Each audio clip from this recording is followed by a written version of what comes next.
Well, welcome. Thank you, Representative Tim Johnson from District 38. Thank you so much for agreeing to our interview.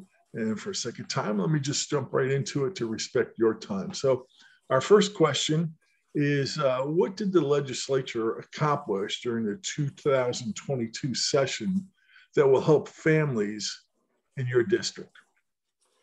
Well, there are kind of several smaller issues that I sense as we were looking at tax issues. Some of them involved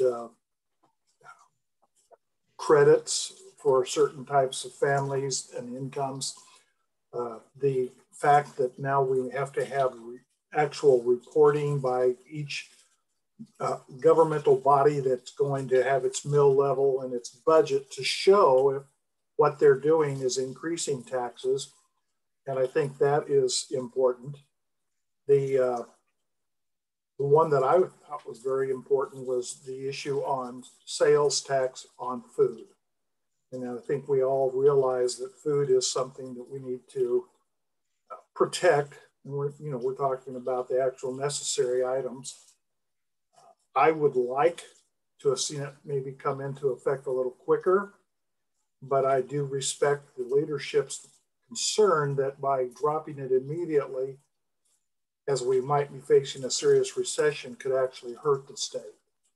But at least we have put it into the hopper, it's been signed, and that we can look for ways that for our citizens, especially those on fixed income, such as myself, we have a little opportunity to expect some discounting on that.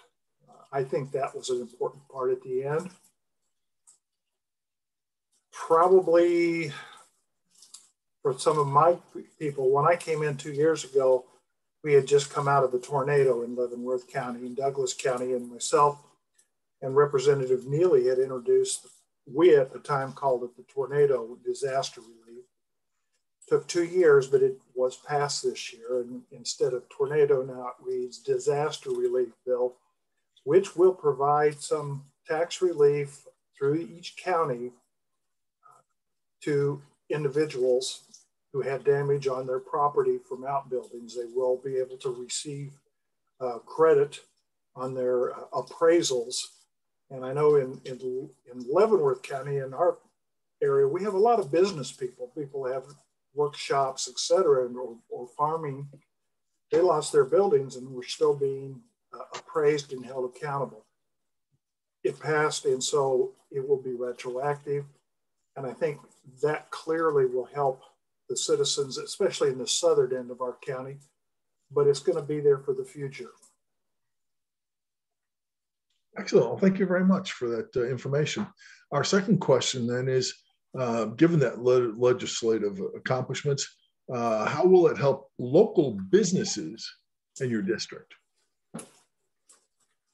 Well, we did pass that bill that has money now. We funded it, and it's been passed. Well, we overrode the veto, but businesses that were closed during the COVID and lost a lot of their income will be available to recover some of that money through the funding through the state. And I think we all know that so many of our small businesses, the restaurant, service business, and others, literally were closed and through no fault of their own.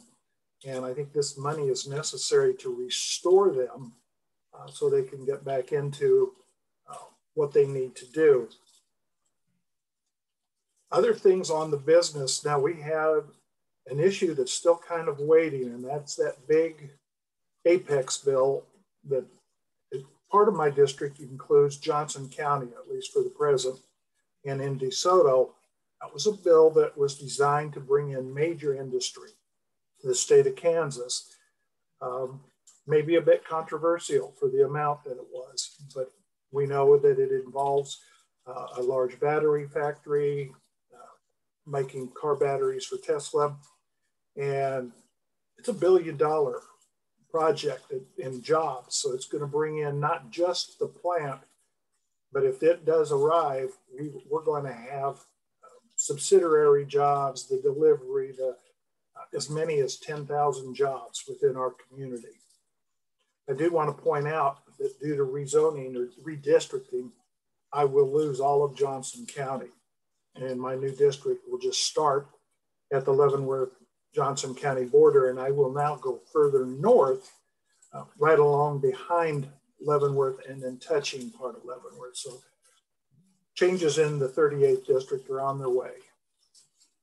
Very good. Well, thank you. Well, as you look to the future, what do you expect, besides those jobs you just mentioned, what are the tangible results you expect to see in your district as a result of the work done by the legislature this past cycle? I sense that there's been a move to support development of agritourism.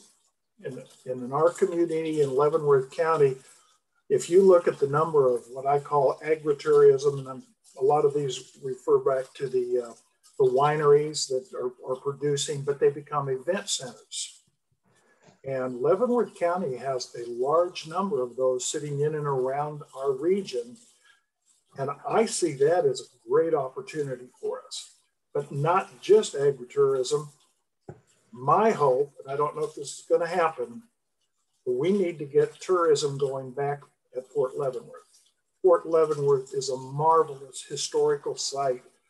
And of course, COVID and 9/11 made some changes. I can't tell you the number of times I've been up to see the museum and visit the different activities. We can bring in a lot of people if we can get some way to develop the tourism in conjunction with Fort Leavenworth. And I know they're talking, and plans for a new prison will involve keeping the old prison as a museum. But tourism in our region could be wonderful. I mean, it's not going to destroy things, and the agritourism makes use of our rural community. We have some beautiful hills, trees, all of those. And I'm very hopeful that we will continue to support those areas. Wonderful. Thank you very much. One final question for you. What will you be doing now that the session is over? What will you be doing to continue to help your voters? Well, I have filed for re-election for the 38th, and that'll be a new district. And I will try to reach out here fairly soon to the new voter areas. I think we need to make a focus, and I have told this at several meetings already, the problem with our tax assessments, our appraisal system, has to be changed. Now, I've been a newbie. I've been a freshman legislator later, and so I may not have known all the ropes, but I'm getting better. And I do feel that our delegation, Pat Proctor, David French, Pittman, I mean, Lance Neely, we've worked together. We've all talked about this appraisal system is killing the older fellow folks that are on fixed incomes. Their houses, because of the market, are being appraised at huge amounts. That's not sustainable for that older group. And so we have to come up. Right now, my personal, and it is only my opinion, I think we need to look at a solution where what the house sells for is what it's appraised at until at such time it sells again. You can't take one person's home and then say it's now worth $30,000 to $40,000 more because houses down the road sold for a lot more. And that's what's happening right now. So that's what I'm going to be presenting to our revisor's office to take a look at. But I would hope that people, I'm not a great person on real estate. I don't understand how it works, but I just know it has to be changed. And I think next session has to be the time period. Can't wait longer. Wonderful. Anything else you'd like to add? No, I really appreciate, and I hope everybody knows that as I move further up around Leavenworth, I'm more than willing to come up and visit with folks that I haven't seen or haven't represented before. And I look forward to doing that this summer. Well, thank you, Representative Johnson. I appreciate your time today, and we look forward to posting this interview on the website shortly. Thank you so much, sir. Take care.